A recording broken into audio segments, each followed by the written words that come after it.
April the 11th. We are recording. Yeah, if you could just keep passing it around. I'll take a copy. You got it. You got some extra over there. Thank you.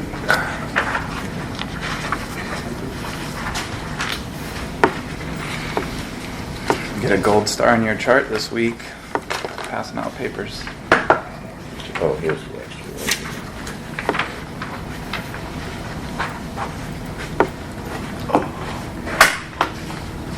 That is something else. Thank you.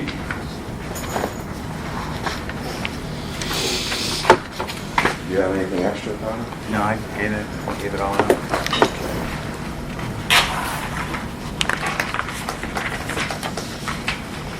Just for clarification, is this just copies of what Stacy has sent to you all, or is this? That's what she just gave Yeah, I to just us. pass them around. Gotcha. Okay.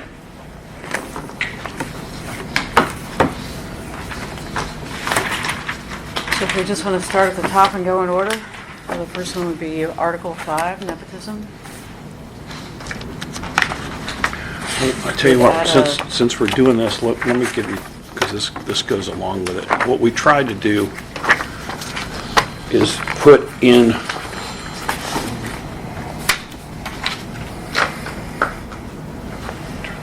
apologize. We had been talking a lot about kind of this, how we incorporate these policies into the agreement. And so we've taken a, do you guys have copies of this?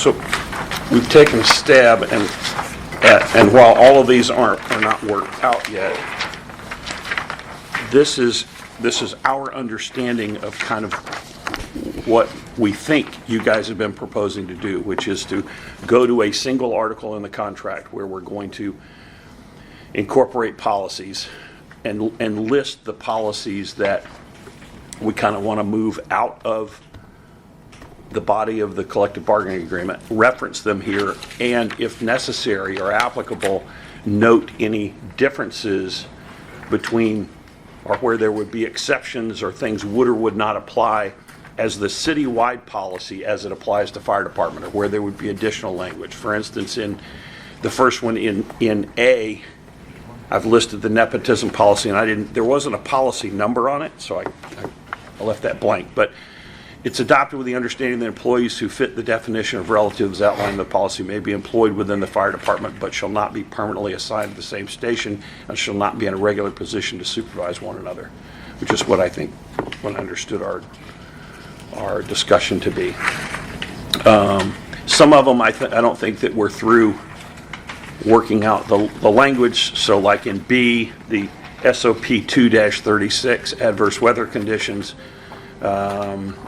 and I've just noted that it's adopted as written, provided the union and city can reach agreement on. I know that there was still some ongoing discussion about heat index and some other language. Physical fitness program, I believe the same thing there. There was a desire to adopt that, incorporate that SOP 623, and again, adopted as written, but I don't recall if there were elements of that we were still discussing or not. Civil leave, I think we had worked out everything about that one. Compassionate leave, city policy number, compassionate leave adopted with the understanding that fire department, I should say shift personnel, should be granted 2 24-hour shifts of compassionate leave, because it references 5 days or something in the citywide policy, which doesn't really apply. Compassionate leave may be used to attend funeral, memorial service, celebration of life, or to travel to attend to initial arrangements following the death of the immediate family member. I think the policy only referenced upon death or something, so many days from the death. Well, that people could die, and the memorial service might be a month away.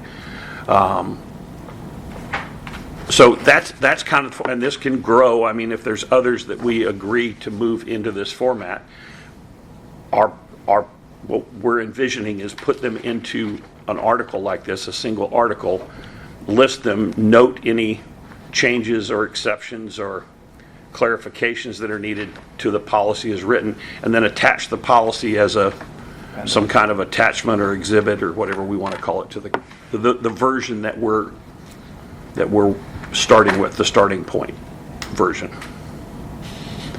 And I don't know if there's more that we're going to go through that we're going to agree to do in this format. I think some of them that deal directly with benefits and that kind of stuff should remain as in the body of the collective bargaining agreement. But I think things like this can be done in this format.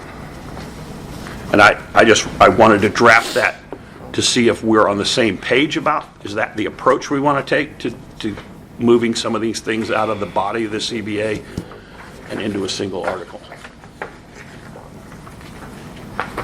We can talk about that. Jim. Okay. So Article 5 right now is nepotism, right? So this would replace Article 5, this language that you got here. It was a bundle, As a bundle. then anything else down the road would be added to. And the only other thing, again, that I think that in our discussions about the nepotism thing was that there was nothing in here that was intended, and it doesn't come out and clearly say it, which is why I added the language under A, is to clarify that nothing in here is intended to prevent that people with that fit the definition of relative from being employed in the fire department, provided their permanent assignment will not be at the same station and they won't be in a position on a permanent basis to supervise one another. So I think if you take a look at the updated version of the policy, the added I based on our discussions to help with emergency situations. So there's that, I guess in response also. So this draft only indicates relative, where in the policy we also defined a prohibited employment relationship. And I think it is clear here that this would essentially apply to permanent positions, right, which was the change made in G also. So, I mean, throughout the policy, it is taking into consideration that, yes, you may have people who work for the fire department, they're working the same shift, but they are at different stations. So they're not being, one of them is not supervising the other. Right. I think when I read I is more of on a scene, it's understood that personnel may be commingled, and then in an emergency situation, someone could be directly supervising and directing a relative. I'm not sure that the language in the citywide policy is clear enough to help ward off questions that someone may have about, can a relative work the same shift, or do they have to work separate shifts? If they're on the same shift, can they work the same station? Not in terms of an ongoing assignment, that kind of thing. And so that's why I added the language in A to 5. And I don't think that language this is where we get into if this is a citywide nepotism policy, I'm pretty sure the city doesn't want that language in the citywide policy because it's only applicable really to the fire department with regard to stations and shifts. And that's why I added it in A. And I think that addresses a different set of questions or possible concerns than I does. I is, the way I read it, is more of what happens during an emergency. So M,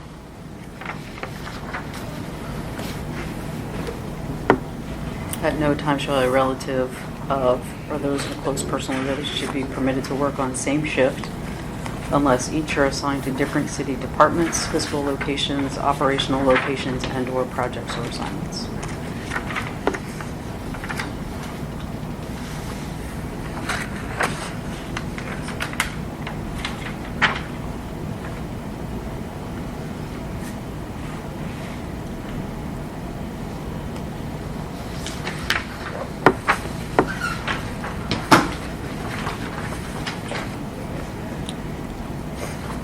Yeah, I'm fine with that as long as that's the interpretation. It is intended to be a citywide policy because it's not just the fire department where this could be an issue. All right, is there a policy number on that citywide This is policy? just in draft form at Okay. the moment. Okay, that language is fine, as long as everybody's on the same page about the interpretation. I don't think we have any issue with that.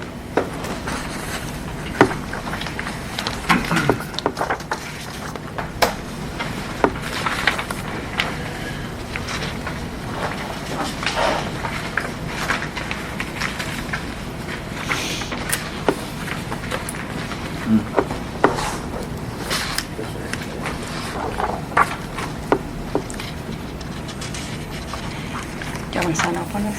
Article 5 then? Correct. Everybody care? All right, move on. Do we want to sign off on the policy, or do we want to handle this? Well, we're going to have to take a look at their proposal. How to take the policies and attach them to the contract. So we'll look, Jim, we'll look at the policy, or, excuse me, the proposal you gave to us about attaching these policies to the contract. But in the meantime, is the policy as written on the nepotism okay with you? Yeah, we're fine with it. All right. As we go through these, we'll just have the same question for you, and that is whether the policies are okay as written, with the understanding that we still have to look at how to attach. Next up in order would be Article 10, the drug and alcohol policy. Just a couple items of note. We talked with the chief this morning after his review, so we can just go over those first. Sorry, these don't have page numbers. We are at section 1.02I.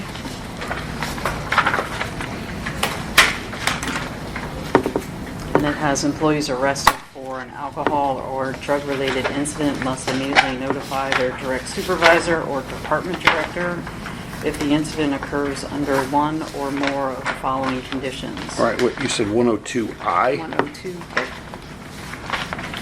Oh, I see, yeah, okay. So it lists those 4 situations, and although extensive, the chief made a good point. It should likely just apply to any arrest for alcohol or a drug-related incident. So you can beef that up.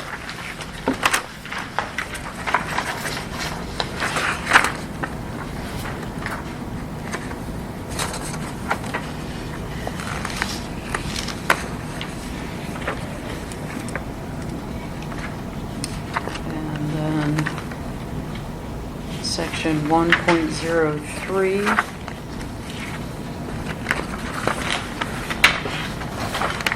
C3, circumstances for drug and alcohol testing.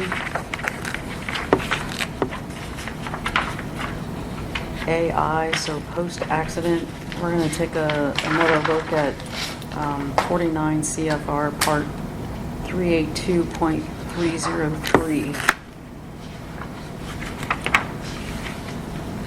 Add a little bit more clarification on field screening.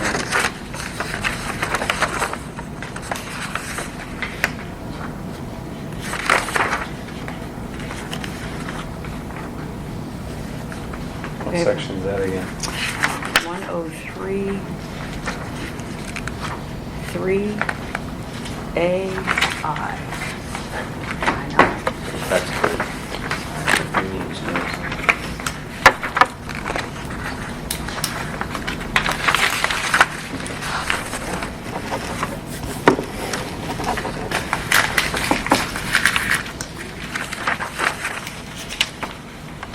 Next up would be, Well, let's go back. The question we raised last time, which I will raise again today, is in 1.03, types and process of testing, section C, D2,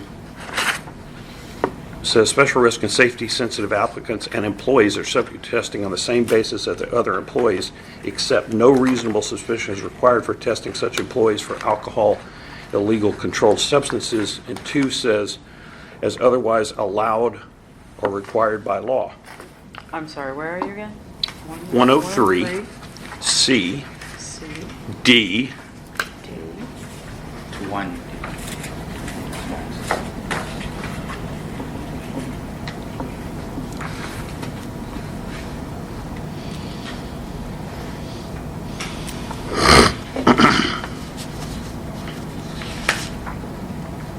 So the question again is, that suggests that there would be random drug testing for bargaining unit members.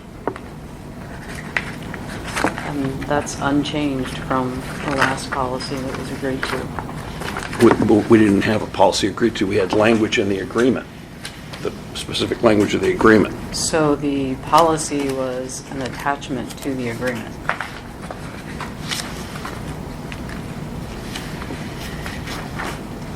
Okay, so what I'm trying to get to is there does your proposal include random drug testing for bargaining unit members? It hasn't changed. The answer is yes. What about in the It does. policy where Yeah, it said, this would permit random drug testing. where the policy, the current policy says this policy does not apply to firefighters? Right? Right.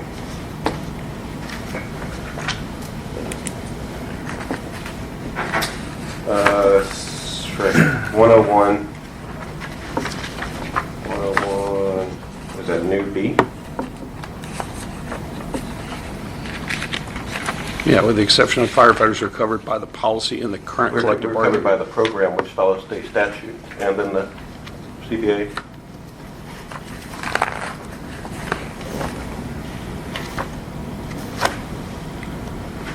What was this part of?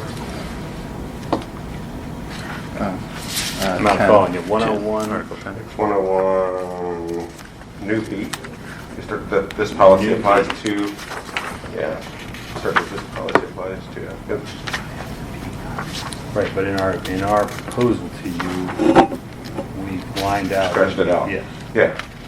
So that's what I'm saying, the last policy, that wasn't scratched out. Right. So that one didn't apply So, to us. it did, the last agreement, this policy was attached to the agreement, and then there was an exception made within the language of Article 10. This one? The This collective is like bargaining this, agreement. yeah. Yeah. It Yeah. says we follow the workplace program, which is state statute, such and such and such and such. And then this policy, right here. I mean, I'm not an expert in this, but with the No. exception of firefighters who are covered by the policy in the current collective bargaining agreement.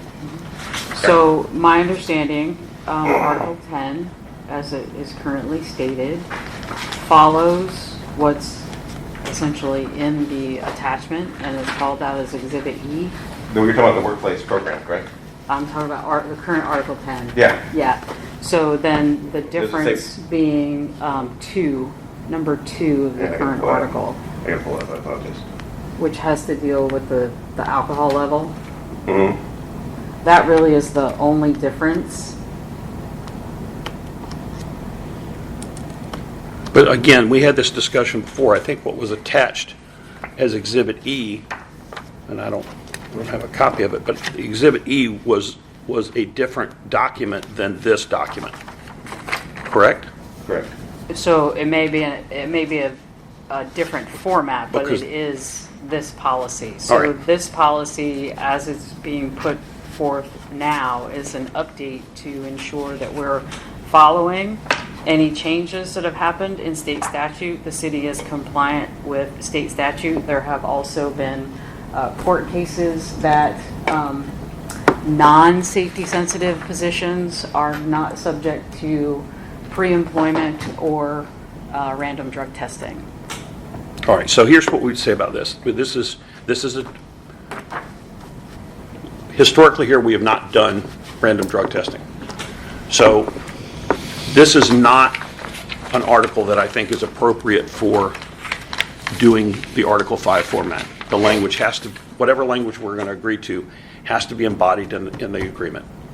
So that there's no misunderstanding about program, policy, procedure, the policy, procedure, program, Part A, Section C of the program.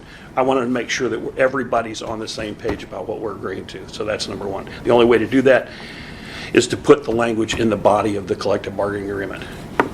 Secondly, I think based on the discussions we're having now, where it seems like the city is interested in moving towards random drug testing for the fire department, which has not existed. Having the ability to, Well- let's put it that way. That's our proposal, is to have a policy that gives the city the ability to conduct random drug tests. Yeah, I think if that's the desire, A, the language needs to be in here, B, we would be opposed to it because we don't believe that there's any showing of any particular need that needs to be addressed with regard to this bargaining unit as it relates to random testing. And so I think we would want language in the agreement that makes clear that absent such a showing that we're going to be opposed to random drug testing. All right, apart from the random drug testing issue, then you still want to have, regardless of where we land on the random drug testing issue, you still want to have a full contract article Yes. with the. And drug no, I don't think alcohol this is one that requirements. we should be referencing because we've already realized that there is a tremendous difference of understanding in what the program is, what the policy is, what the drug-free workplace and alcohol abuse program is, and what those documents look like and where they match and don't match and where they overlap. And whether that, I don't know why it's that way, but there's a reference in here to programs, and they're given different names. It says I think there were like 3 different things referenced here. There was a program, there was a policy. So we want to be extremely clear on something like drug testing. So how do you want to take it from here? Do you want to draft an article that incorporates what you would like to see by way of drug and alcohol? I'm fine with, as a starting point, taking this policy and putting it in Article 10. And then if we need to, if there are changes as we go through that we desire to make or clarifications, we can make them within this document. But to the extent that this document references something else, like I think I just saw it. So here it is. The City of Deltona in 1.01 is committed to providing a safe work environment, fostering well-being and health of employees, and maintaining a drug and alcohol-free workplace program. What is that? Where is it? And is this it? All right, so if we take this, what we've handed to you then as a starting point, assuming we're okay with putting it in as an actual article, how do you want to proceed? Do you want to go through and let us know what parts you have issues with? Do you want to discuss each one? I think I've got to review it, but I think by and large we're fine with it, with the understanding that there was a clarification made that I don't know if it still needs to be made with regard to Article 10, Paragraph 2 with .02. I think the previous language, the way it was written, kind of had a window. It was weird. It was weirdly drafted. If that's fixed or not fixed. And then we would want language making clear that bargaining unit employees are not subject to random drug testing, that the specific testing circumstances outlined, and I think it's 1.03, types and process of testing would be it.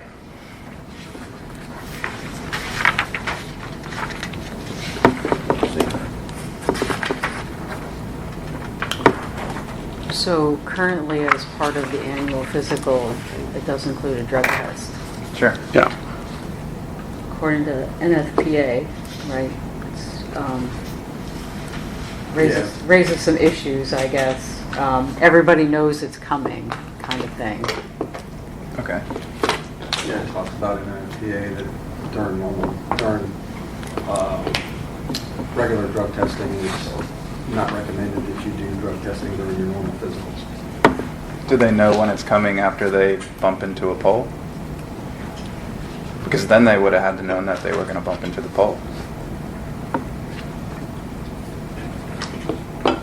Yeah, I think what NFPA is talking about is if you're seeking random drug testing, it's not random if you put it on the annual physical. That makes sense because people know when their physical's coming.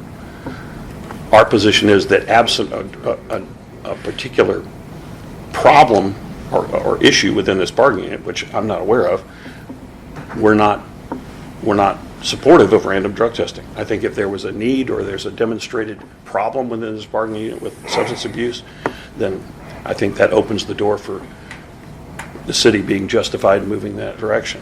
But I don't think that's where we are.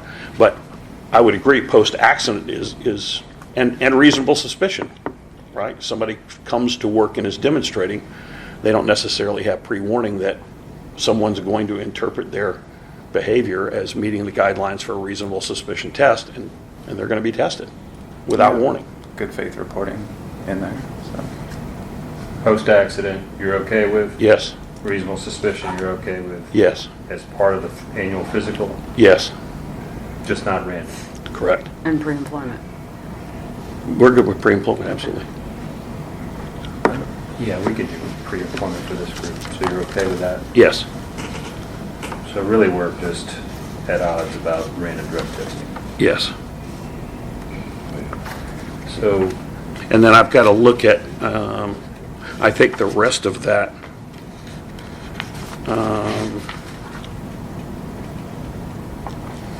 I've got to go through the changes that you put in today, but I don't think was anything in my previous review of this. But again, where this references something like where it suggests that there is something else within the city, this program or whatever, I think we need to know what that is, see it, and see if that contains elements that are not contained or addressed in here. I think it needs to be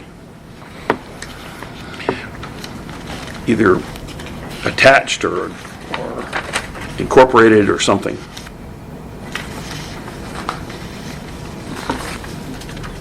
Another consideration that came up in conversation, and I'll wait for Chief, he's still right. Go ahead.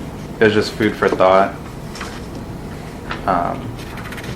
This seems like a great opportunity to get the peer support group incorporated into some of the working policies and procedures and agreement, so something about, gives a little more teeth to the group and the peer support technicians.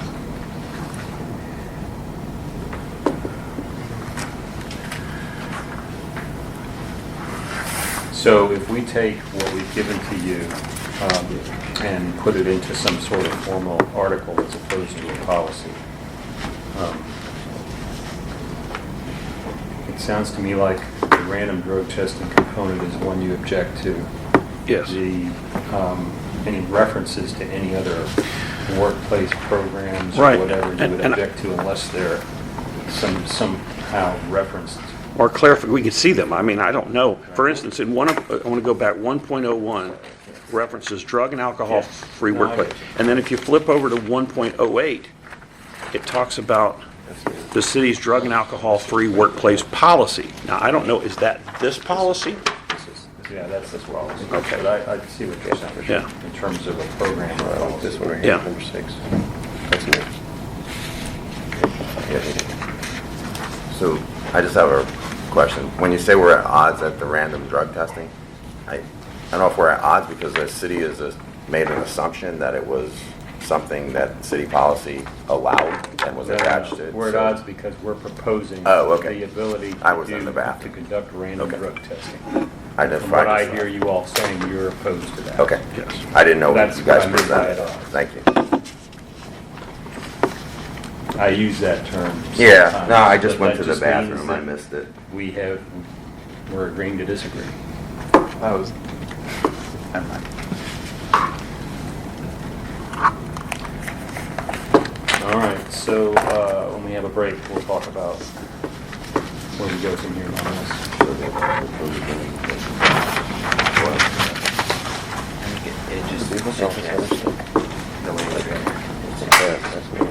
Unless you want to do it now.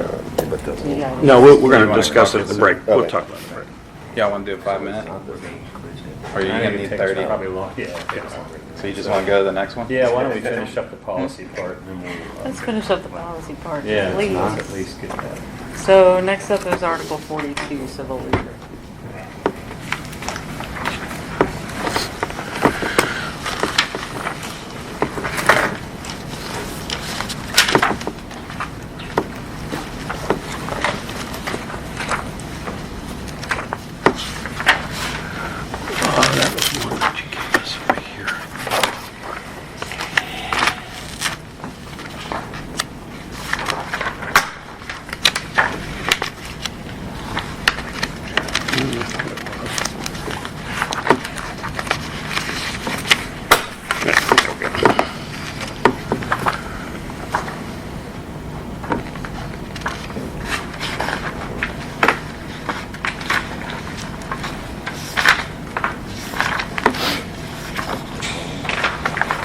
Yeah, I think this is fine. Yeah, just one other thing. Just didn't know if we wanted to build in the capability just in case of like. Because I expect them to. You just good. Yeah, I don't. I mean, If not, it's fine. Yeah, we're good. okay. Yeah, I think we're good.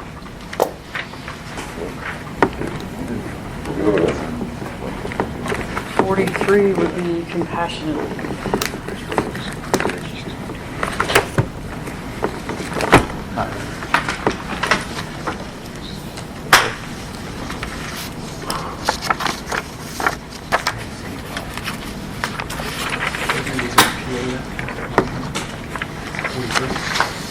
No, we're just getting 43 right now.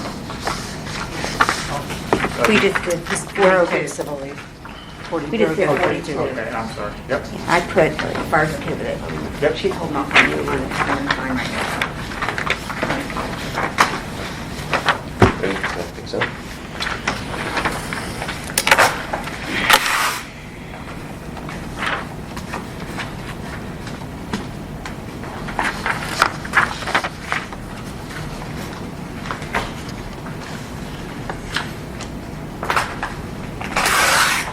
So based on your note here, some clarifications. The policy says 2 consecutively scheduled shifts. Yeah. Fine. What was there? I thought I was just looking for it. I thought that 30 days. So in the collective bargaining agreement, wait, no. Oh, yeah, the current language said 5 calendar days of the occurrence of one of the following events, and then it doesn't list the events. So that needed to be clarified anyway. These aren't numbered, but down about the 1, 2, 3, 4, 5, 6th paragraph, it says in the event of delayed interment or ceremony, an employee will have up to 30 days from the date of death of the immediate family member to utilize bereavement leave. Particularly for the last couple of years with Yeah. COVID, some of these ceremonies were put off for months and months and months. There has to be something. I mean, I think everybody realizes with COVID, things were just so extreme. But there have been issues, not fire department per se, citywide, where it was extensive what people were asking for time for. So we felt there needed to be some parameter put in there. And doesn't the last sentence on that same paragraph put it, or as approved by the city manager or designee, wouldn't that cover a extenuating circumstance? If it's approved. Well, if it's Right. approved, right. All right, we'll talk about this one on the break.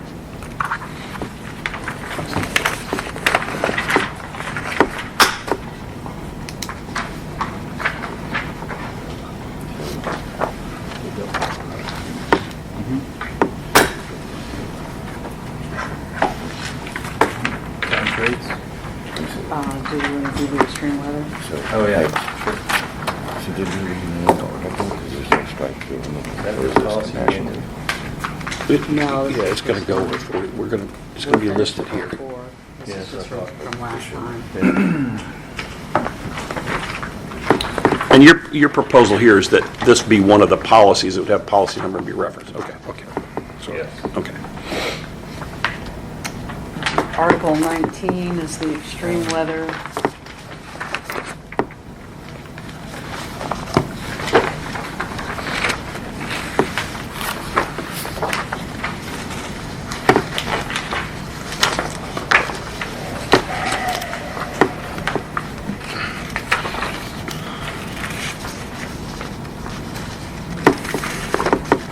No,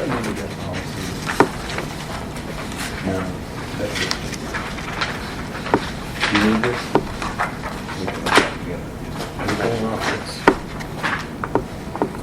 Yeah, I think that's the same.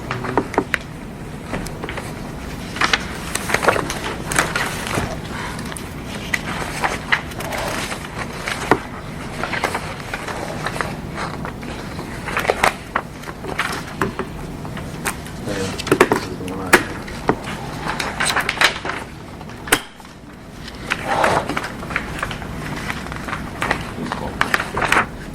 I checked on this one and see how he did. All right, we'll also talk about this one on the break. I'm not, I know we had some discussion last time about where the heat index should be set.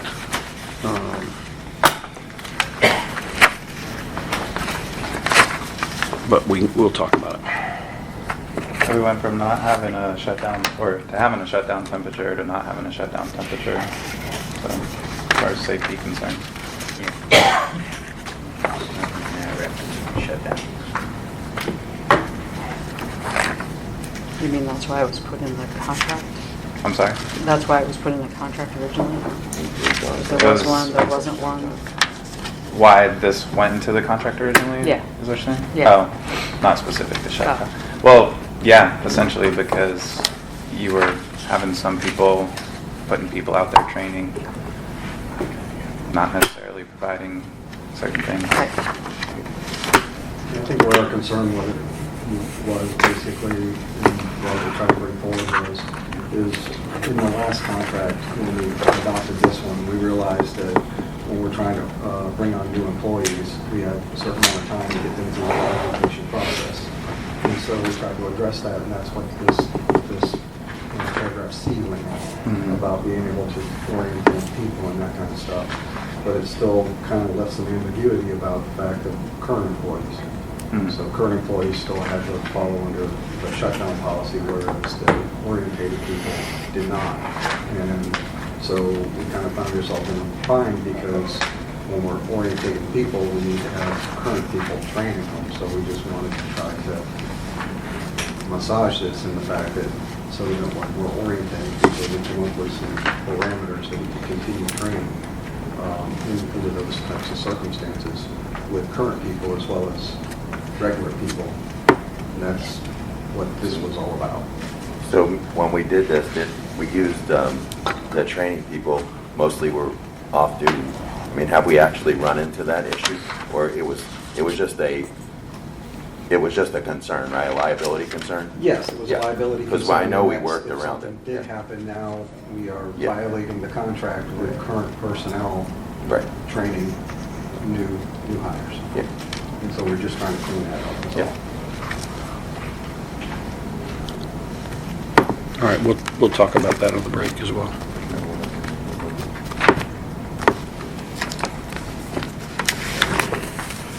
Article 20, time trades, that is a circle back.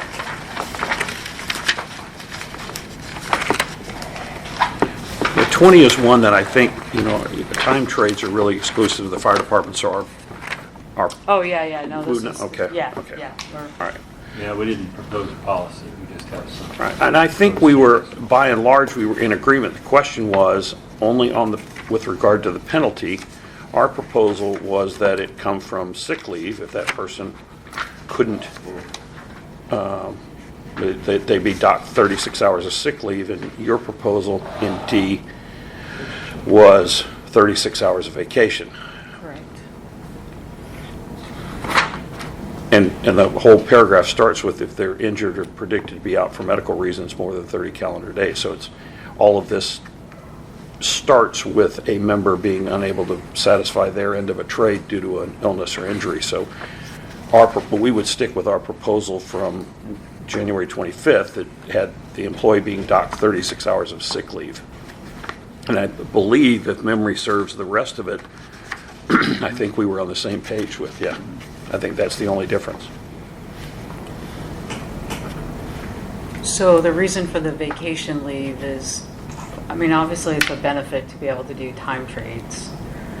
And if someone is injured, they still have that benefit. They didn't have to use vacation time when they did the time trade.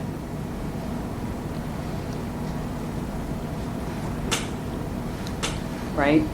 So it's an added benefit. So you're- Now you can't fulfill your end of the deal.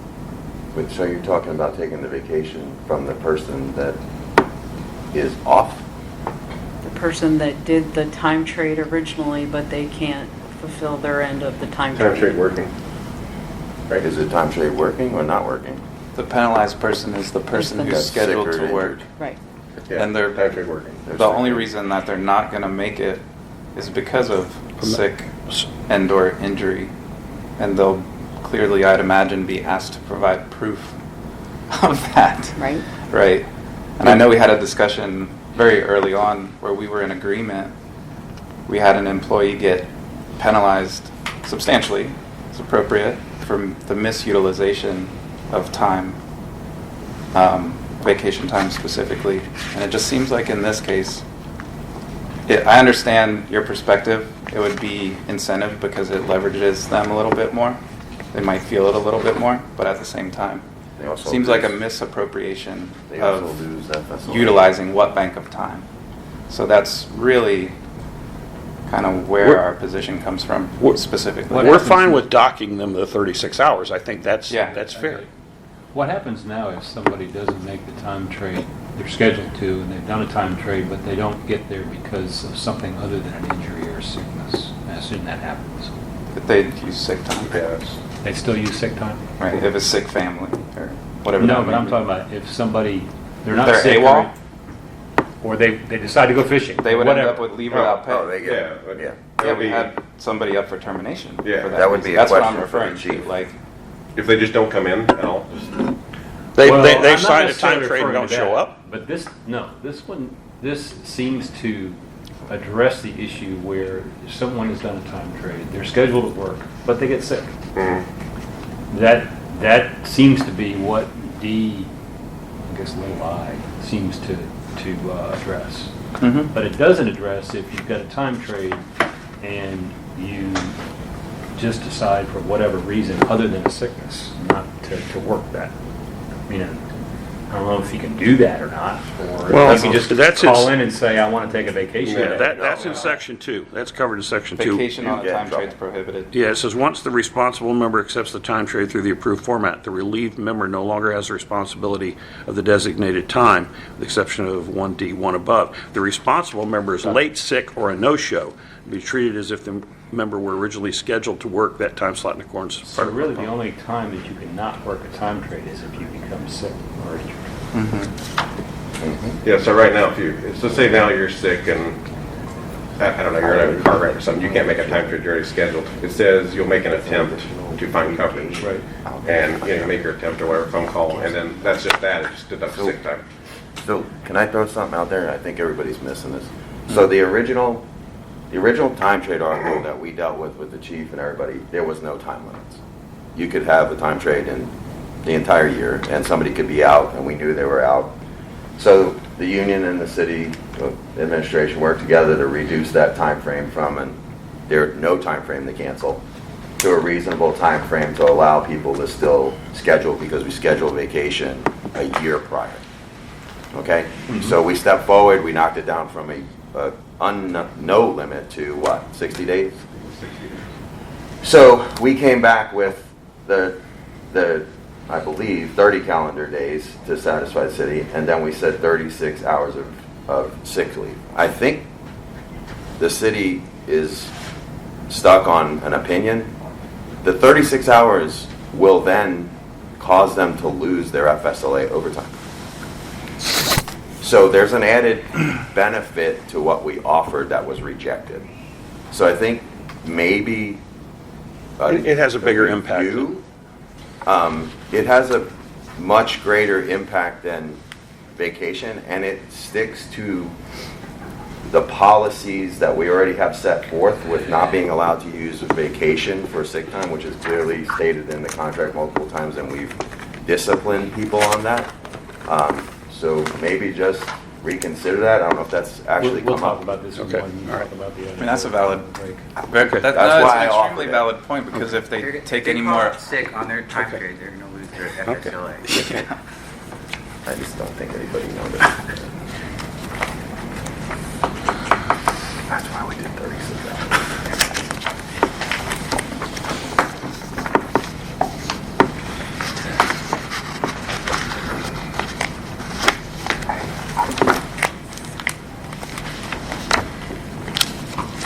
Take a break? Yeah, we Are we See through what the we have so policies far? and stuff? Yeah, there so? was those 4, got through them, and then you just did time trade, Yeah. so got a bonus.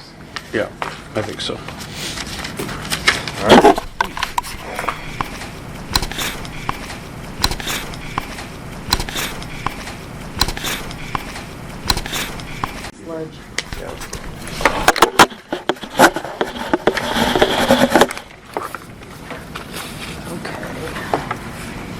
Let me know when you're ready. Okay. Okay. We would like to circle back to Article 10 next time. We will bring you a clean copy of a proposed article. Which is Article 10? The drug and alcohol. Okay, let me, I have some questions and concerns about that, because there's some conflicting language in here that,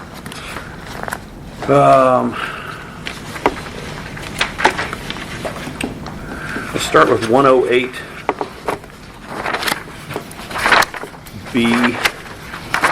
Well, when you start with 108B2. So,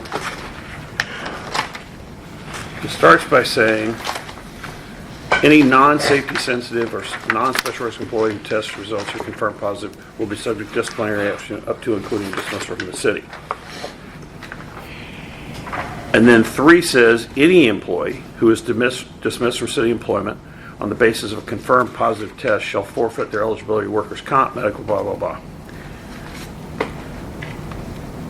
4 says an employee, regardless of rank, in a special risk or safety sensitive position, we're talking about the fire department here, as Not defined. necessarily. So safety sensitive applies to other departments that we have also. Okay, as defined by the city's drug and alcohol-free workplace policy, who violates the city's drug and alcohol-free workplace policy will be dismissed from city employment for the first positive test result if the drug confirmed is an illicit drug under Chapter 893. Then 5 talks about employees who violate the alcohol and drug-free workplace policy concerning alcohol. They may have the ability to go to EAP. And 6 says, in the event that the city at its discretion permits an employee to enter an EAP or drug rehabilitation program, the employee may be suspended without pay after signing an agreement for continued employment. That contradicts 4 that says will be terminated for the first positive test result of the drug confirmed as illicit. So one place it suggests that maybe you might get to go to drug rehab and EAP, and the other says you will not if you're safety sensitive. So we're going to have to clear that up so that it's...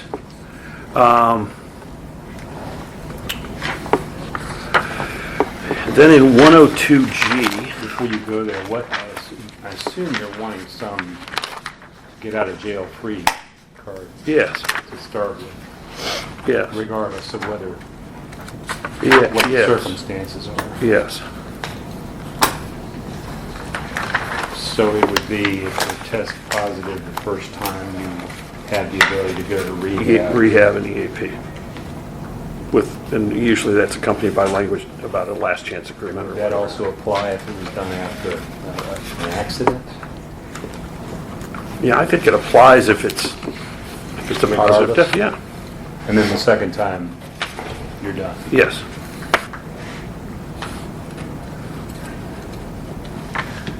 And then, What? just for clarification, I think it was, 4, where you said safety sensitive or special risk, and you go to the definitions in the glossary of the policy, Special risk does refer specifically to firefighters under state statute 633. So it's specific to firefighters. Right, he was saying safety sensitive. The difference between the two, you mean? Not the difference. Well, essentially, yeah, there is a Both of them difference. called out, right. So, okay. We're going to make this Yeah, so this is. article specific to Right. firefighters, so we ought to be able to look at it. Right. Currently, as it stands, it includes other positions within the city. People dealing with water and stuff like that. Correct. That are safety sensitive.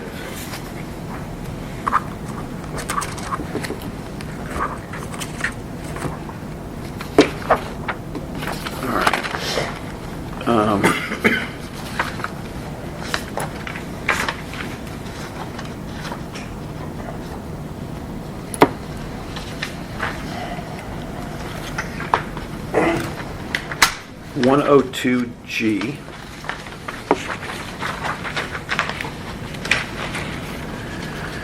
Okay, it says, it is against city policy to report to work under the influence of prescription drugs that result in an employee being unable to perform essential job functions or which result in a direct threat to the health and safety of the employee or others in the workplace.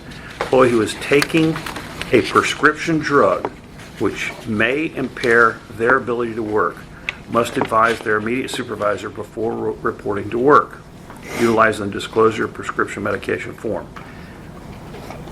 The supervisor notify the risk manager. So,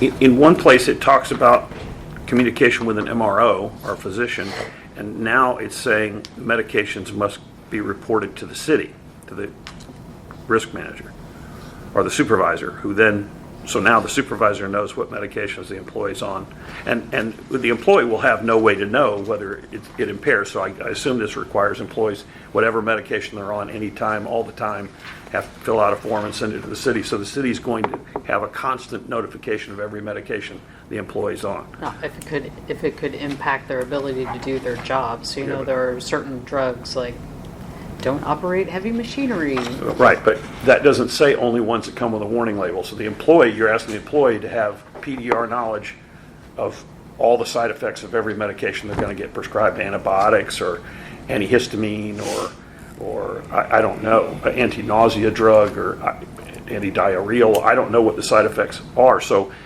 because down here it talks about your failure to notify now has consequences on the employee. Then it says if the city determines that such prescription drug does not pose a direct threat to the employee, others know the essential job of the employee may be permitted to report.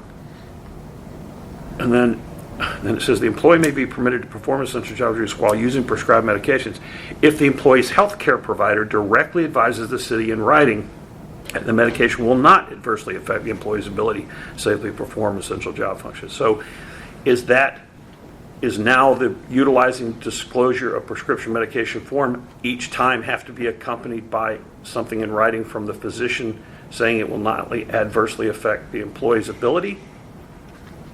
Well, that would certainly be the fastest, other than the city having to go to the MRO. Okay, so the problem is, it doesn't say only if the city reviews and believes it could impair the ability to safely perform their. It just two seems to be an absolute. This is something you got to do every time. So the question comes up: what if the doctor won't do it? Or if the doctor says make an appointment and come in and talk to me about it, and I can't get an appointment for 2 weeks or a month to get in to ask them to complete this form to tell the city that I can take this medication you put me on for 7 days, which, by the way, it would be over now.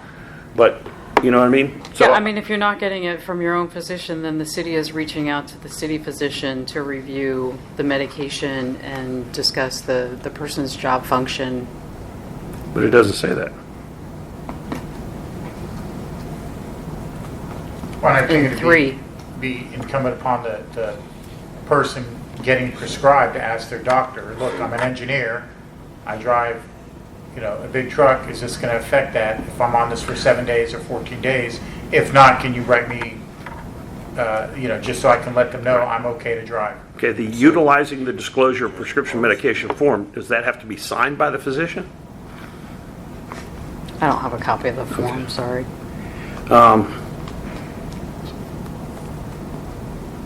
Okay. I mean, Jim, I understand your concerns. Our overall goal is to just be sure that someone's not taking a medication Well- that might, Well, I think a create better some problems. guide is if the pharmacist puts a warning on the, I mean, usually medications that do will say don't operate heavy machinery. I think I've seen language that said if you get a medication that has that warning, you got to notify the city. Or the city's MRO, usually, not the city, but usually the city's MRO, that I'm on this medication. I drive or not drive on the medication. So we're putting it right on we're using an engineer here. The onus is right on the engineer. Once they get that prescription, if it has that label on it. They, in language I've seen elsewhere, they notify the MRO that I've been put on this. And the MRO may say absolutely not until you're off of it. They may say, fine, but you don't take it for 12 hours before you come to work and not while at work. I don't know. That's kind of why the MRO is there, I would think. I believe there's city policy that already addresses this. I'll have to find it. Chief, if you remember the pain pills with the letter about the city referring to, Narc, do you remember that? I'll look it up. I'll find it. There's area city policy that the city would... If I go to the doctor because I get injured, I get put on pain medication, and there's going to be a 48 to 72 hour delay of me getting the form filled out, do I get to go on administrative leave for the shifts that I missed because I didn't get the proper paperwork completed?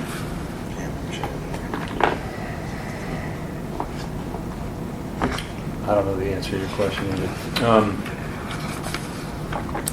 I mean, we could try to massage this. Our goal is to just not have somebody out there who's got some Right. medication that they're on and they If I'm in really a shouldn't business, be working. I do the same. Yeah, so we're open to suggestion on that. I mean, a warning label is one idea. I've seen that language myself, and I can see that where that might work. We just have to get to a point where we can't have people. Right. It's one thing to take an antibiotic or something, and you got the flu or whatever. That's you take a Z-Pack. I don't think that's going to impair your ability to work. But if you've got something stronger than that, we need to know about it. Yeah, I think we all It's a agree on that. I liability think we all issue. agree on that. Yeah, I think we are on the same page. The city acknowledges other drugs that cause false positives as well. I mean, and then considering the intent to do randoms, I mean, they're just gonna increase the pressure to make sure that all the documentation is executed appropriately. So we need to make sure everything's handled tight.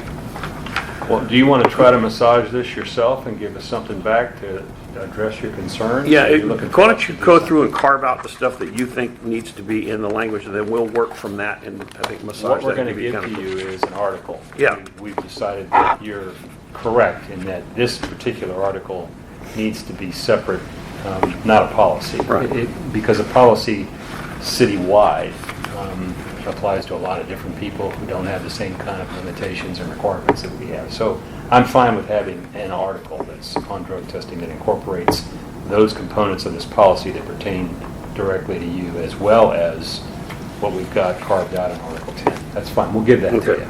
And it'll probably be in a clean format, so it doesn't have underlying and strike throughs. That's fine. Because I think that's confusing for everybody.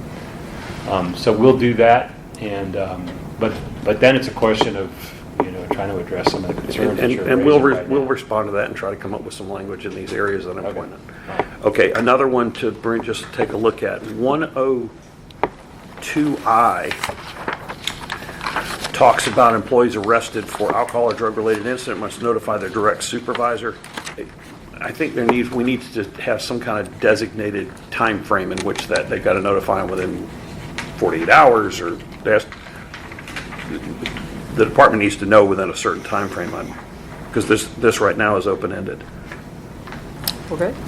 On it, I have the policy right now that says if you're arrested in the fire department. That's where we thought about it because it's in our department policy, but obviously I think it's 40. it's 48. Yeah. Yeah. Maybe you can't make bail. I don't know. Yeah, I was gonna say, can't Well, make if a call. you're drunk, they keep you Sure. Yeah. they- isolated for up to like 12 hours, so. Mhm. I think we'll be fine with that kind of qualification. All right, so then I'm going to direct you to 107, challenges to test results. And this, I don't know if this is duplicative or if it's intended this way, but A says within 5 working days after receiving notice of a positive confirmed test result, the applicant or employee may contest or explain the result to the MRO. If the explanation or challenge of the positive test is unsatisfactory to the MRO shall report the positive test result back to the city of Deltona. The person may contest the drug test pursuant to law or the rules adopted by the Florida Agency for Healthcare Administration.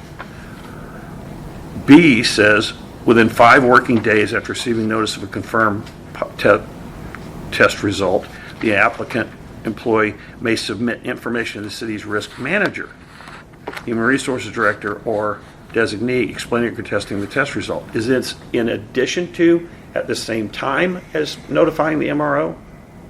Or is this after? And if we're going to send it directly to the risk manager, No, I think B is just it's the next step. So if you disagree with the MRO, so after you go through that process, and you want to contest that. yeah, but this says after 5 days of the result, so both of them are the same time frame, have to be simultaneous within 5 days of the confirmed result.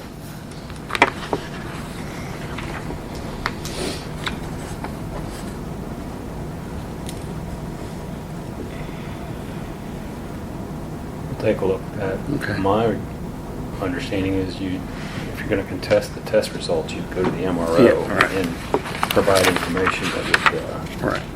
would counter the results of the test. But we'll take a look at that.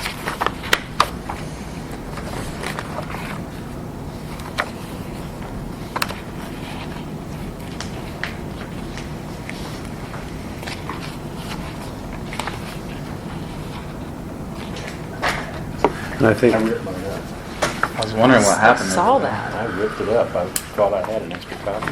And I was trying to get rid of some paper. I don't know if you got infuriated. okay, Our own proposal. we'll await that language for the agreement. I was doing pretty good with this.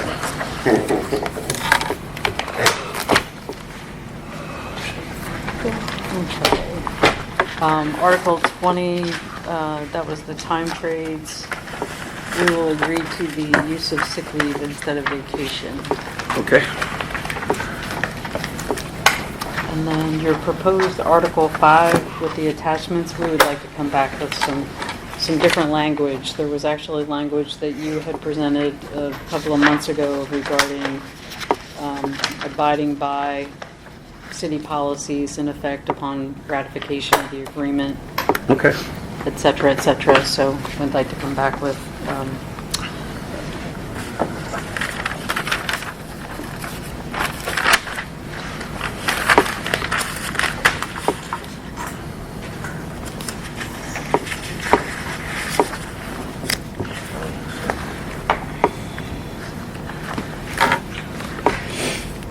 and then the extreme weather.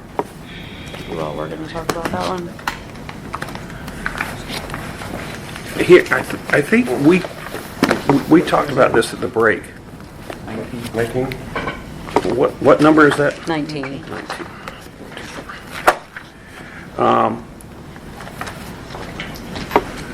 I think when we were here last time, the NFPA standard says the heat index between 92 and 95. I think we're fine with the language that you've proposed in the policy if we change in number 1 the heat index to 92 to 95. Because that was the language right out of NFPA, whatever it is, 1584, I think. It was NFPA 95. No. What? No. But that's 1584 down here, right? That's all. What are you talking about?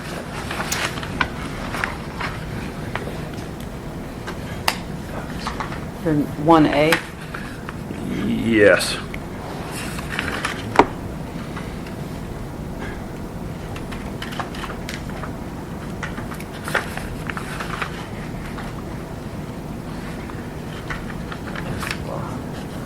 So we have Bush working on that one. We can get back to you on that one next time. We Okay. want this to be 92. What, instead of the 105, Instead of 105. 92?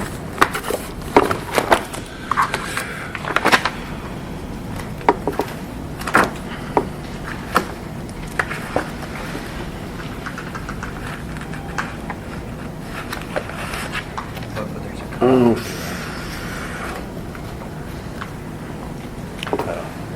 43.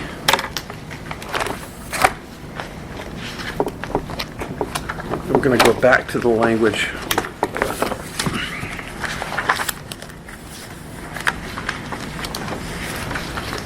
What did I do with that?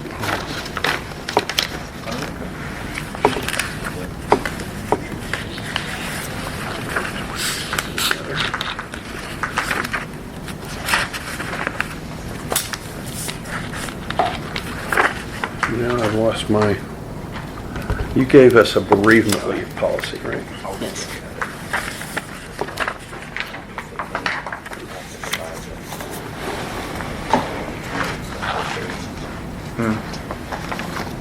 Let me see if I can find my copy of it. I just had it here. The one, The bereavement leave that we got to, is it today? We got it today? there you go. Oh, I got it right here. I got it.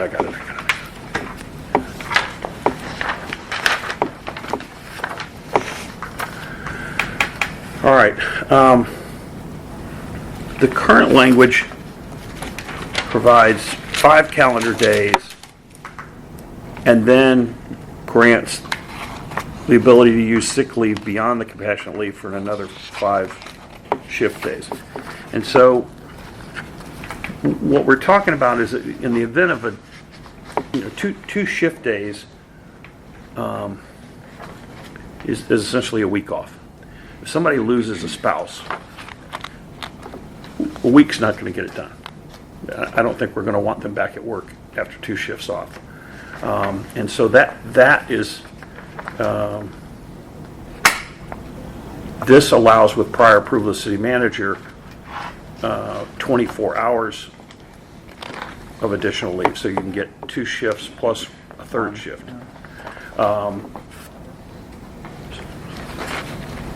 And maybe, so also the current policy talks about in section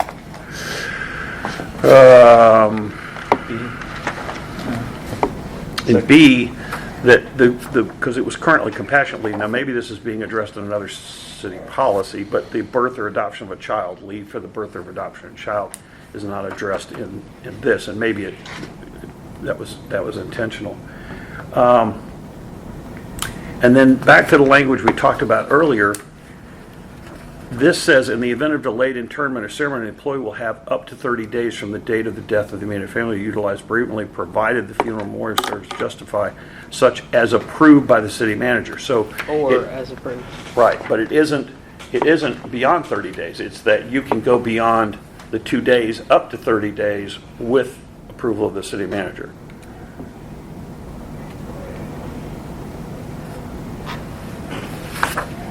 But with the way I read that language, the most that the city manager could grant is up to 30 days. Up to 30 days to use the amount of sick time that's being allotted. Well, to use the leave, the bereavement leave, would be the maximum of 30 days. So if the internment is 4 months away or 6 months away, or the celebration of life, even with the city manager, according the way I read this language, the city manager would not have the ability to grant that. It'd have to be utilized within 30 days, and really have to. I think the word "or" as approved by covers that. Allows the city manager or designee to, because we get it. I mean, the families from up north and, they're going to have the ceremony 5 months from now, scheduling issues. They just need to be notified, and it needs to be clear. Yeah, the current language says the fire chief or their designee may grant compassionate leave outside the 5 calendar day timeline for delayed or out-of-town arrangements.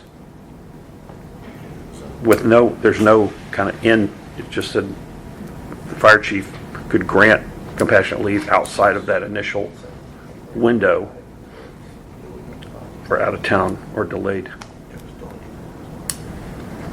And is the birth or adoption of a child leave, is that covered someplace else, like in an FMLA Yeah, it article? would be. Yeah, I had a note It was on that. parental leave. Yeah, Parental it's not leave, okay. bereavement, really. That's No, No, right. that's, yeah, they're addressing two different sides of the same issue. Because the But if you're current, having a birth or adoption of a child, then I think it would be covered by a bereavement leave policy. Correct. right, but the current language is compassionate Yeah, we have leave. compassion as the. The city's changed the name. Yeah, the policy, or the article used to be called compassion. And I just wanted to I assumed it was because that was going to be addressed in another policy. But I just Did wanted, it cover, I'll just look at it right now, on birth or adoption of a child. yeah, B, I see what you're saying. yeah. It's interesting that it would be called compassionate leave. And, I mean, if it's being I mean, addressed usually that's someplace. in an FMLA policy or something like that. Article 45, Oh. parental leave. Parental leave. There's a second policy in here in front of me. Yeah, to me, that would be more appropriate to stick in there, parental leave. Which is not already in there. Yeah, we have an article 45 Yeah, on yeah. parental leave. Those, we had that one addition to birth or adoption. Adoption was the one amendment we proposed. Yeah.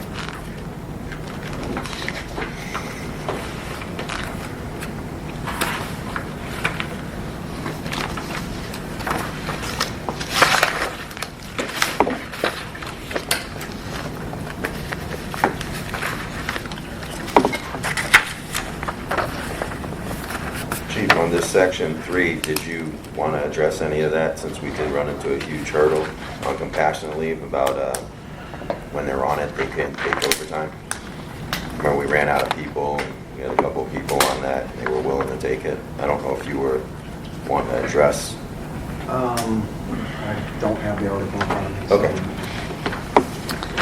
Well, look at section 3 on the compassionate leave, because that was it had a direct impact to the fire department, because we had people on I just need it back. the leave that were willing to come in to fill spots that we didn't have bodies for during the crisis situation. COVID.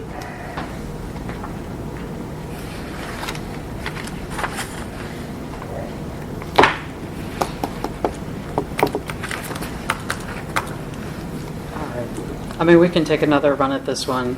I mean, everything that's happened within the last 2 years, right? The world.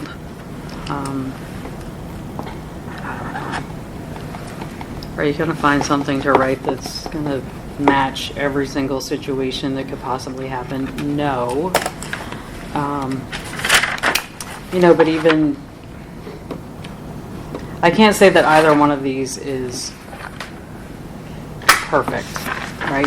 There's good and bad in both. The current language, the new language. The new language certainly expands upon relatives that this would apply to.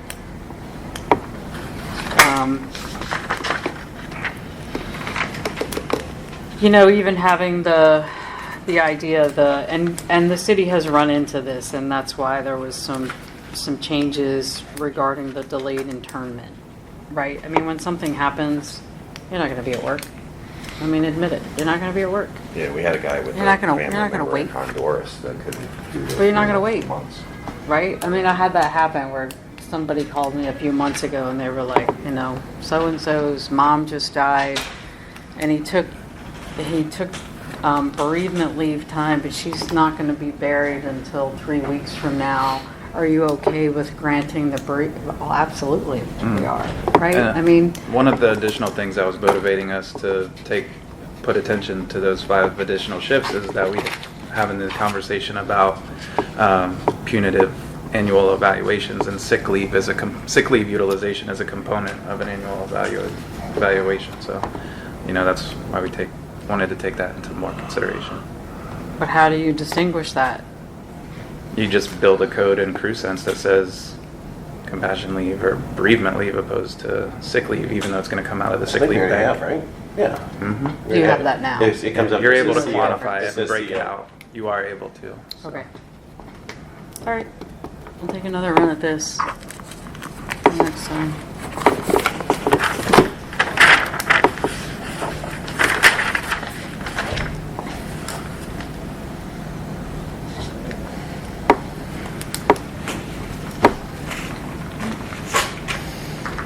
Anything else from this morning?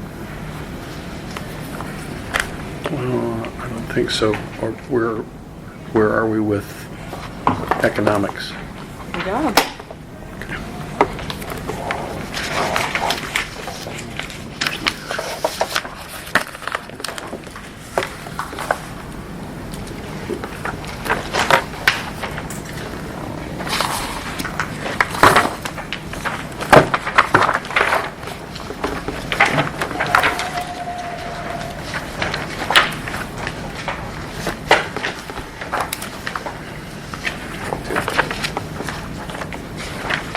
So in this packet is Article 17, 18, 34, and 48.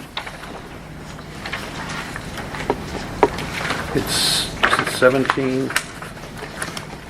17, 18. 17 is wages, 18 is incentive pay, 34 is pension, and 48 is longevity. Bless you. Doing tight.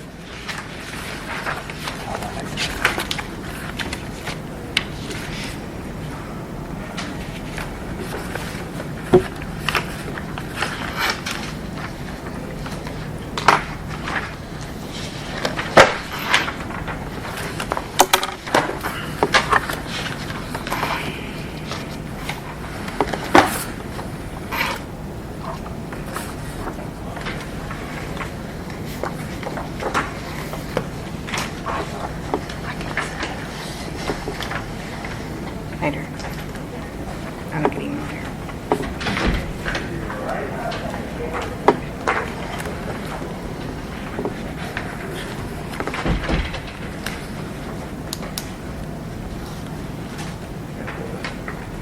Let's see if they had a computer this time.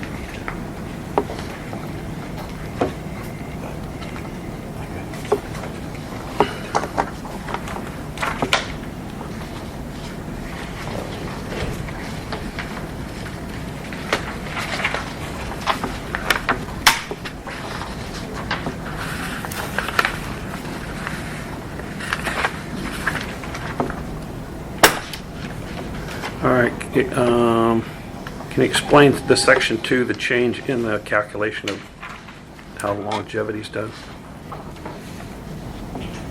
Not sure I understand it.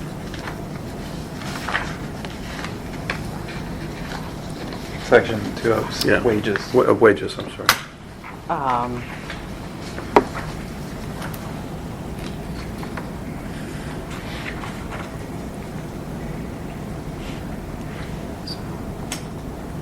There was a discrepancy in the references. Hold on one second.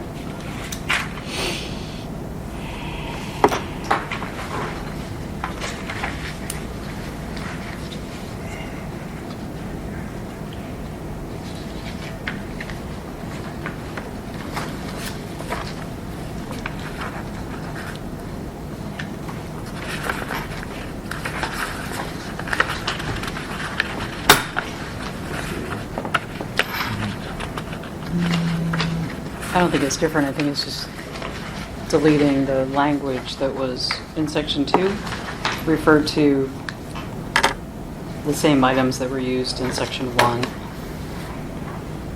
The calculation remains the same, as in its base plus longevity.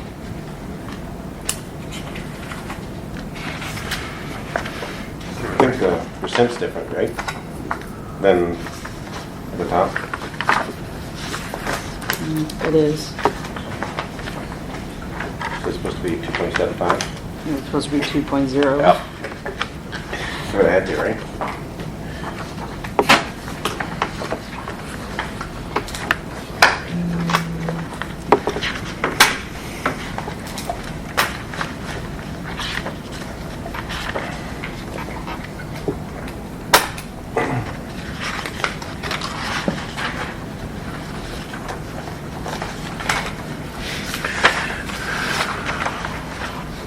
Okay, anybody have any other questions on 17? I do not.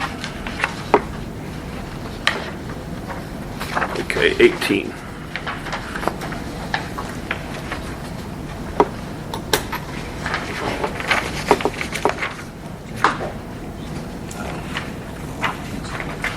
Did you have a reason for bringing it from 650 to 628 specifically? Is the calculation on 21 cents per hour and work that out? I think those have to be paid on overtime has to be paid on those. Not if we Under do the a lump FLSA. sum. I'm sorry? Not if we do a lump sum. So the proposal is to return to the way it was done, I believe, the first year of this contract and in years prior. Yeah, I don't think that's legal. I think if you're paid for additional training or responsibilities under the FLSA, it has to go on your hourly rate and has to be used in the calculation of overtime. You mean in a lump sum? Yes. I don't, in fact, you specifically can't get lump sum unless those lump sums are calculated back. And when overtime's paid, well, let me back up. They can be paid as lump sum, provided that those amounts are then back calculated so that when you get paid overtime, you're getting paid overtime to include those lump sums. So the simpler way, safer way to do it is to convert incentives that had previously been paid in lump to an hourly rate so that they go on your base, and then when you work overtime, you're getting, in accordance with FLSA, your regular rate includes all that compensation you receive for additional training, specialties, responsibilities, education, that kind of stuff. This is the way we used to do it.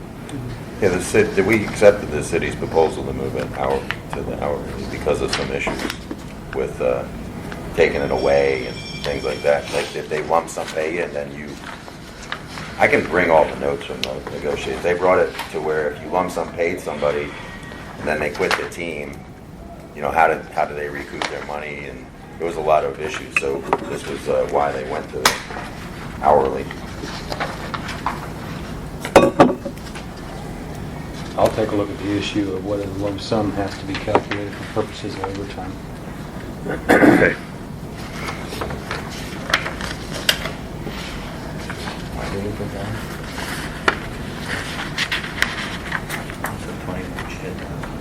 And then, I don't know if it was just a miss, but on our proposal, we had added peer support technicians to the list of incentives to be paid for as part of our proposal.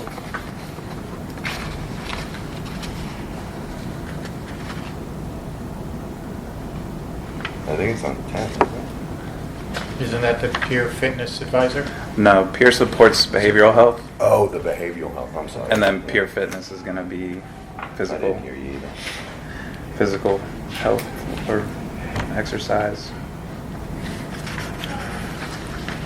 Can you explain peer support a little bit more, how that works? Sure. Peer support is motivated through the department and really the industry based on all the suicide rates this past 2 years.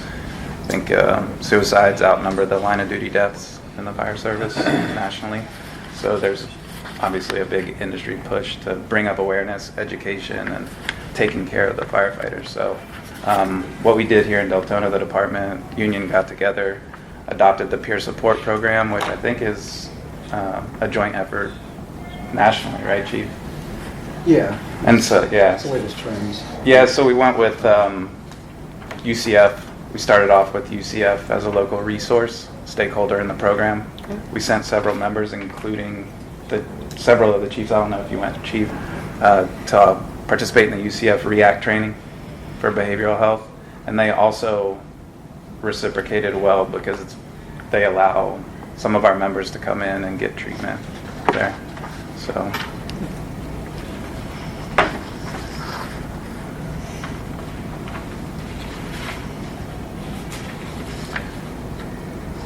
So how is this different than the city's EAP program? So usually, in order to access outside of suicidal ideations, you can't really access an EAP resource for 24 to 48 hours at the earliest. With a peer support technician, we're able to call members in, peer support technicians in immediately if need be. And we could use that skill set and that training to at least start to support that member and his family right off the get-go. It's also, after serious calls where, you have a death of an infant or, those high-stress calls, you tend to bring those peer support people in to just talk with those crew members to make sure they're doing okay. And then, depending on how they're evaluated, go from there. How many people do we have trained? 8 to 10 on the committee actively, plus administration. Yeah, so I was going to say about 15 total in the department, but I don't have an exact number.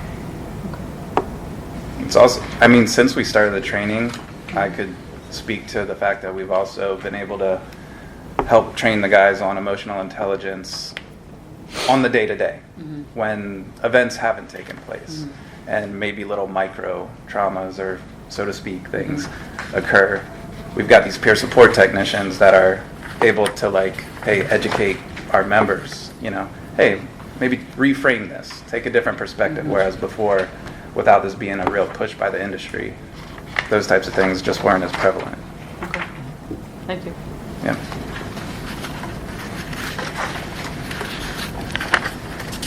Any other questions on 18?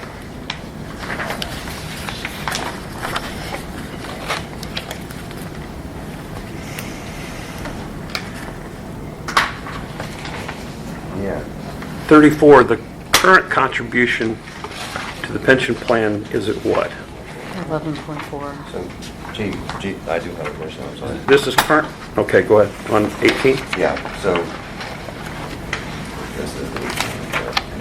so if we go back to the last page, it says, granted as determined by a probable board panel, asterisk, but then you crossed out the asterisk. Are we moving that somewhere? Yeah, it says as determined by the probable cause panel. Moved up to D. Will that just, isn't that explain? Oh, He just moved, they just moved it up. is this a? Up to D is in dog, yeah. Okay.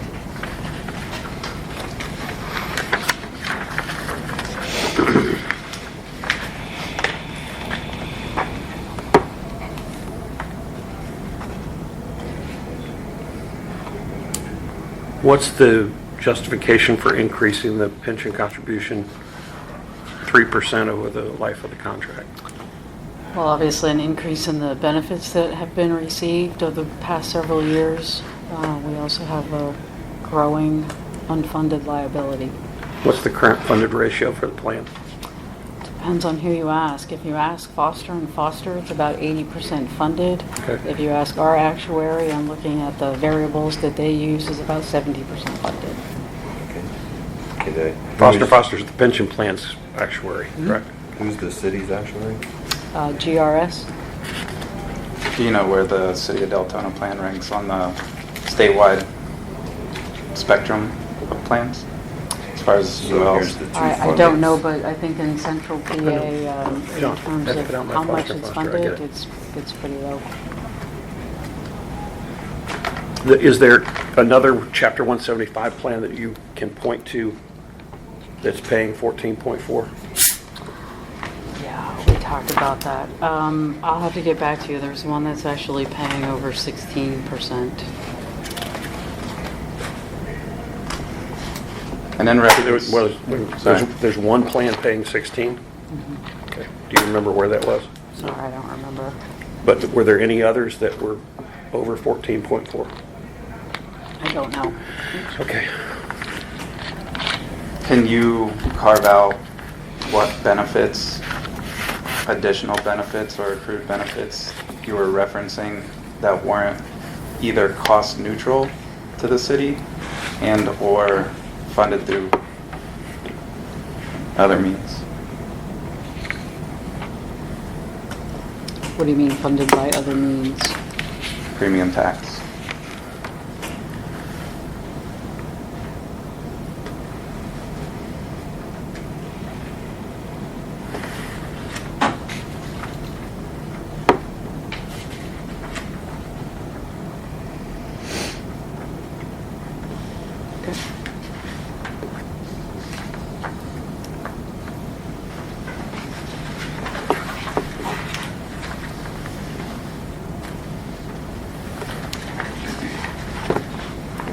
DRS's assumption? 70%. 70?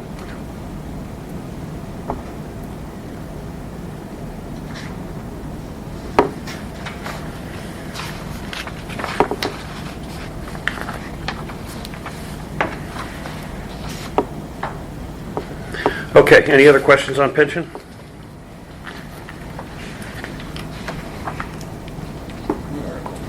Any questions about longevity?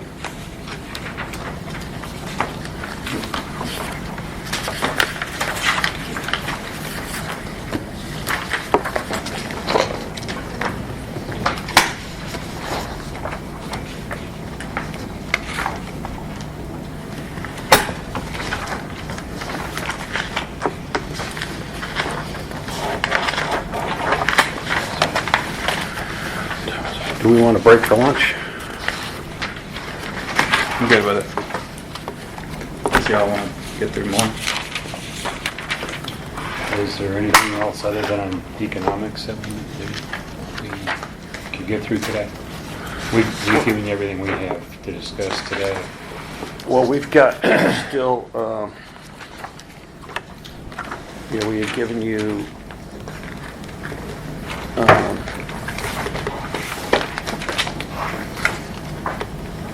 let's see, union business is still outstanding, that we haven't discussed, I don't think. What article number is that, do you know? 6. 16 overtime and callback. 21 minimum staffing levels. 23 physical exams. 24 personnel fitness and wellness program. That was that one. I have that as a TA. Article Well, I think there 24. was some adjustments to it, so we had a counter proposal. There was over-the-table discussions on it, so.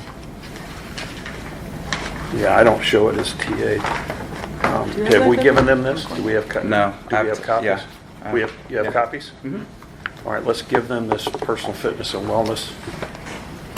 Okay. No? Saying that, would they sign? Would sign? Put note of this. Here's everything that's signed.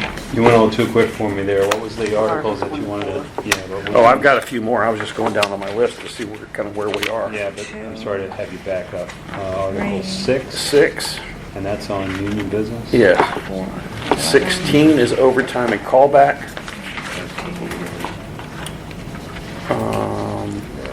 What was the one you're giving us a proposal on? And we Fitness wellness. resolved time trades today, yes? Yes. Article 27. Minimum staffing levels is 21. Thanks. Physical exams is 23. Is that the one you just? No, the second 24 is what we just gave you. Personnel fitness and wellness program is 24, that's what we just gave you. Can I just add to? 31, educational incentive pay plan. 32, supplemental workers' comp. 33, compensation at separation.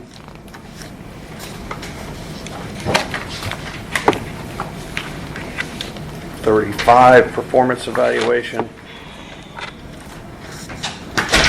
I think we've had some discussion on 36 promotions, but I don't know where we are with that.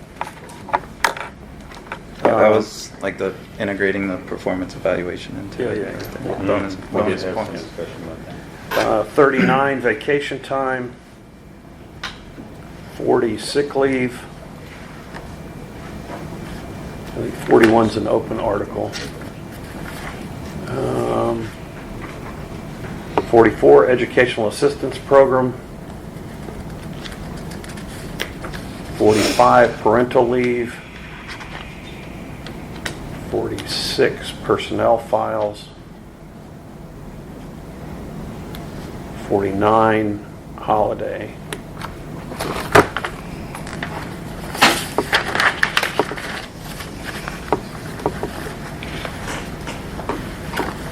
Are there any of these that you just mentioned where we owe you something? Well, we've given all of those, and I don't know, I'd have to go back and look to see which ones we have and have not received counters.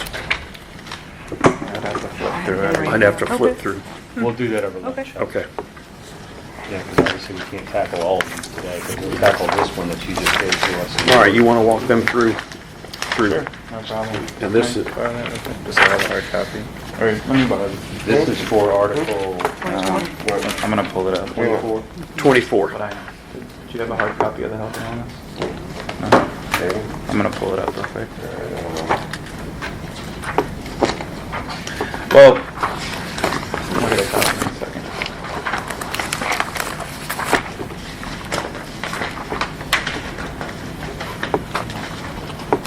Just so I know you might cover this, but Mhm. Article 24, Personnel Fitness Wellness Program, is this a substitute for what's in the contract right now, that you handed it to us? Well, depending I'll on let the you go. lens you're looking through. Okay, I'll let you go. Yeah, so basically in a nutshell, what we put together here is something to supplement the peer fitness trainer program that we have discussed previously, and that was also mentioned in the incentive package. We talked about making this a department policy, right? Are you guys okay with that? I think that's- Yeah, there was, isn't that I mean, listed? there's all, that Okay. was a Yeah. discussion. Yeah, but I think this Like, I'm is the here to language comment. that we're looking to have, make sure is addressed Added. inside the policy, Right. wherever it is. Part of our antidote to not being able to really capitalize on this peer fitness trainer program, which is a joint effort between all parties in the industry, again, is to more or less subcontract out the day-to-day personal fitness training aspect of the peer fitness trainer within the fire department. We had mentioned it seems a little bit too cumbersome. We've had this built into the collective bargaining agreement and the department, trying to get policies and everything accomplished for 15 years. I personally attended the class, got certified, pushed multiple drafts to the fire chief's office, not you, sir, many chiefs ago, and it fell on deaf ears. So roadblock, roadblock, roadblock, roadblock, roadblock. This is one solution, not the final solution. And obviously, as you read through it, you'll see that, the member will have some skin in the game to pick up the cost of any personal training that they obtain, and then they would put in for reimbursement of that up to 75% or a maximum dollar amount. So that's where we're at with that.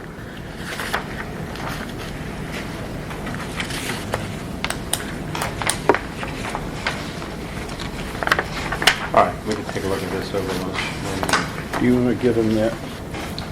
The other one? Did you have another one? Yeah, that's fine. Your cap, the 1,500 is 75%, or, It would be capped at 1,500. so they're spending over the, bless you, over the 1,500. Yeah, so if I Or they're if I getting paid reimbursed $2,000 Okay. to do some, like, if I had a food addiction and I paid $2,000 for you to ship me out into the mountains to where I couldn't access a refrigerator or something, Gotcha. you know, You get the 1,500. Yeah. Not 75% of the 1,500. yes.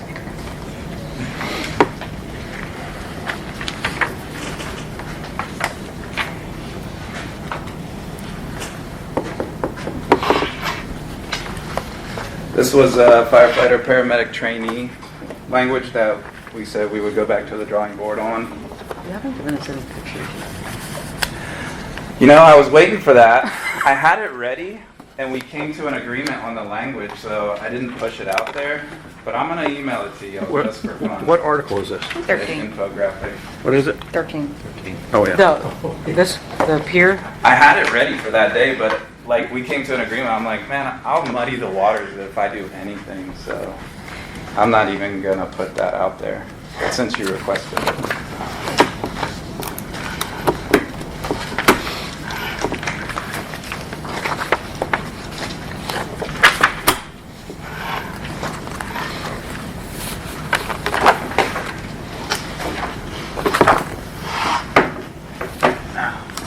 Did you have a current copy?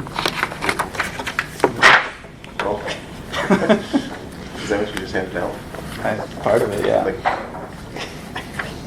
I think she got the sturdy paper I stuff. did. I had Cardstock. I had my kids' construction paper in the printer, and, I got a sturdy tab. yeah. Exactly. Well, he's already bougie with the printer paper. That was the card stock is just barely a step above what was already in there. Yeah. So what was asterisk in section 2?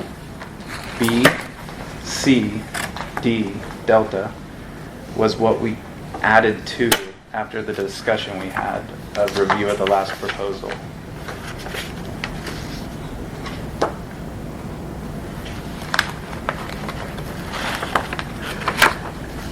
And I know Bush was kind of So heading this this. is taking the place of everything else we have, or do I have to do a comparison?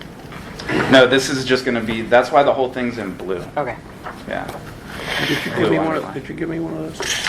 Here you go. There you go. Here, you want the sturdy? No, thank you. Use as a divider. That's what I'm looking for.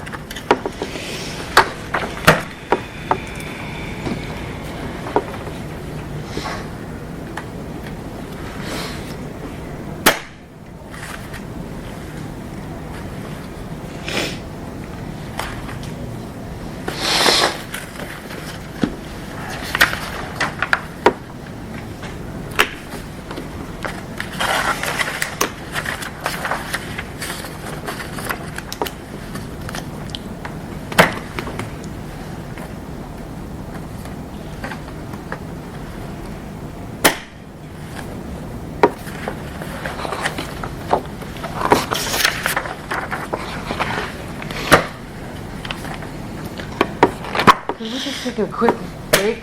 Sure. I mean, to just talk about these quickly. Yeah.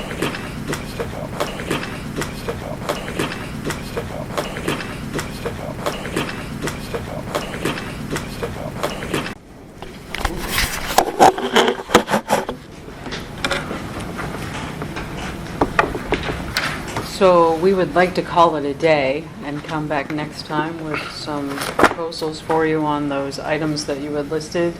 And obviously the things that we're going to follow up on. You just presented for the fitness program. What else do we have here? We're going to review the proposal for the attachment for the policy statements. Going to take another look. Now, at looking through the list, there letter might be some more that we can do that too. that we can. What? That we can put in that article too. Some of the remaining ones that are left that might be appropriate for that as well, maybe.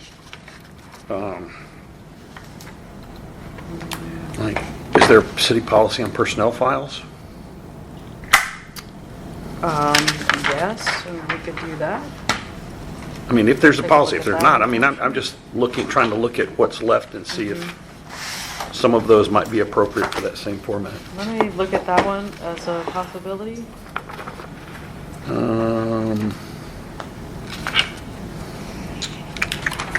About the education, well, I don't know. Like work, Education's pretty unique to fire. Yeah. It's- The assistance program is, I mean, we have that citywide, but yeah, I think that's a little different. all right, well, just, I mean, there might be, that's the one I was looking for. Like that then. Honestly, anything else that would, the personnel policy may be the only other one. Because you all are unique in your holiday. Okay, all right. Yeah. All right. Okay, and our next date is, the next time we're doing 2 days? Yeah? We actually canceled the second day. So scheduled for tomorrow. Tomorrow We was canceled canceled. tomorrow. Yeah, tomorrow, I'm talking about the next time. May we meet. 17th, Correct. which, okay.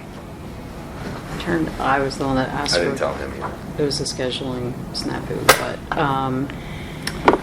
so the 16th, 17th. 17th, yeah? I have 2 It was days. supposed to be the 17th, 18th. We Yeah. canceled the 18th. Okay, so it's just the 17th. Right, and I will only have until probably 12:30 that day. So May 9 to 17th 12:30 on the 17th. is our next time. And we've got one scheduled on the 23rd at 9 a.m. May 23rd? Yeah, we have May 23rd. I have- Yes, we do.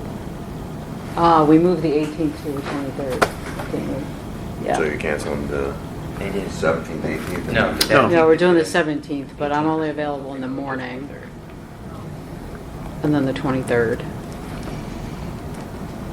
And do we have any dates after that? Yeah, we had them all. Yeah. And I sent out No, notice. I don't see any.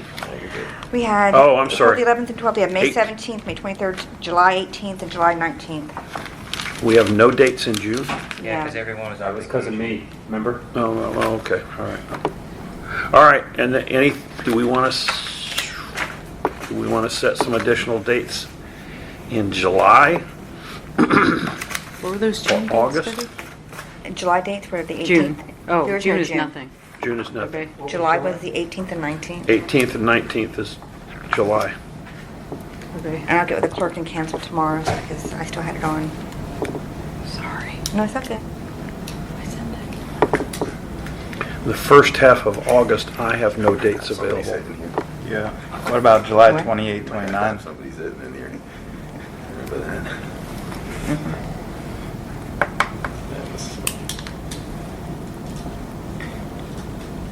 I'm available the 28th and 29th of July.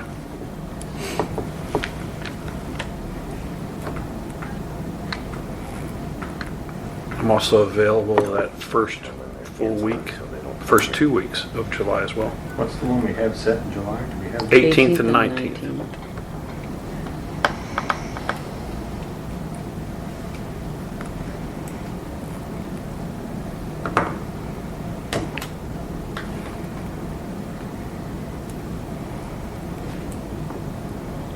I'm okay with the 28th. You guys good 28th, 29th of July? 28th of July? 28th is fine, yeah. What about 29th?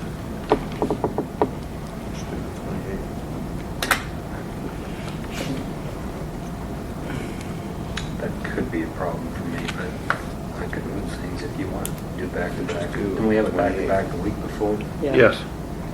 Maybe just the 28th then? With me? Okay, that's fine.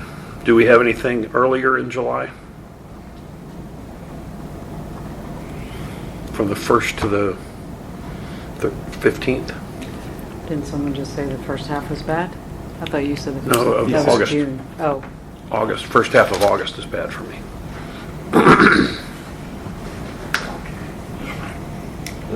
This one. That's pretty bad. I am Gotta go look at it. not back until the 11th of July. Oh, that's what it was, okay, That okay. was my problem. I think that's why we look at the 18th and 19th. But we could look into August. Okay, August, I've got 18th and 19th of August. 18th and 19th of August, good for you. Yeah. I'm good, 18, 19 August. I just have to put the dates in. You good? the 18th. 18th? That'll work for me. And 19 or just 18? I have just 18.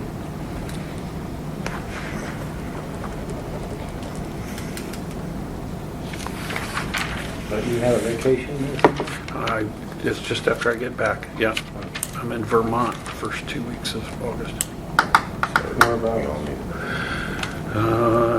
If you hadn't asked me, I could have told you. Rutland. We're starting in Rutland, Vermont for 8 days, 9 days, and then we're going down to Albany, New York. That's where I grew up. Oh, really? Mm-hmm. Yeah, we're going to Albany. We're going to go to the Pro Baseball Hall of Fame.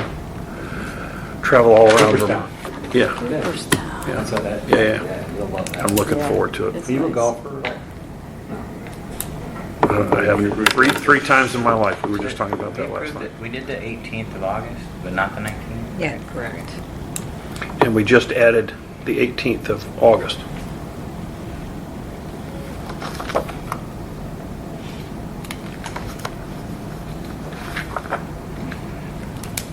Yeah.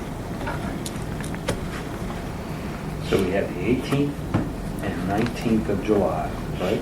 Yes, And we have the 28th of July yes, and the 18th of August. yes. Okay.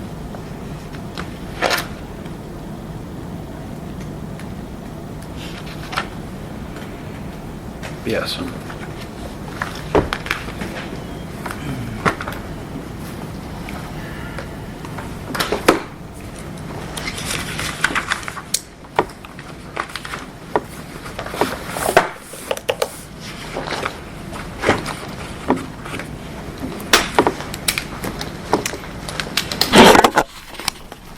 Motion to adjourn. Second. So